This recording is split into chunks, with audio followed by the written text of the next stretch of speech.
Bupati Maluku Tengah pastikan konflik warga di Negeri Liang diselesaikan tuntas.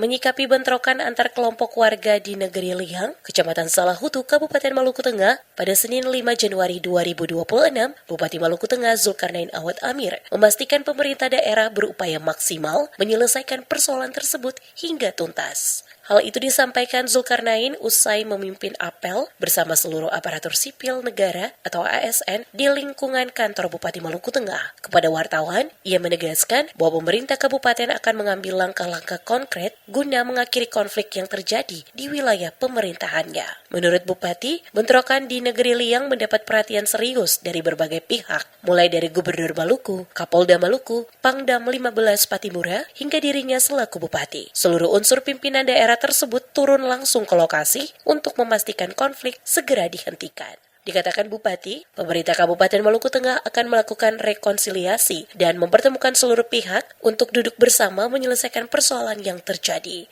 dengan pendekatan yang lebih persuasif tanpa kekerasan. Ia menilai penggunaan kekerasan justru akan memperkeruh situasi. Selain menimbulkan korban jiwa, bentrokan juga berdampak pada kerusakan rumah dan harta benda warga. Oleh karena itu, pemerintah berkewajiban memastikan konflik ini segera diakhiri dan mencari solusi terbaik antar warga. Karena sejatinya, masyarakat Liang memiliki hubungan persaudaraan yang erat. Kemarin saya Pak Kapolda, Pak Gubernur, Pak Pangdam sudah ke Liang, lalu akan ada upaya-upaya yang lebih real untuk bagaimana mendekatkan, merekonsiliasikan kembali, karena ini bakalai orang saudara, bakalai adik kakak.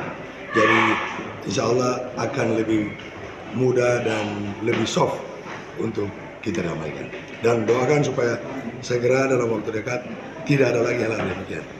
Sebelumnya, Gubernur Maluku Hendrik Lewerisa juga meminta warga Negeri Liang untuk menahan diri dan tidak memperuncing persoalan pasca bentrok antar kelompok warga. Ia menegaskan konflik berkepanjangan hanya akan merugikan masyarakat sendiri. Pernyataan tersebut disampaikan Hendrik saat bersama Kapolda Maluku Irjen Pol Dandang Hartanto, Pangdam 15 Patimura, Maijen TNI Putranto Gatot Sri Handoyo, serta Bupati Maluku Tengah Zulkarnain Awad Amir meninjau langsung lokasi bentrokan pada Senin 5 Januari 2025.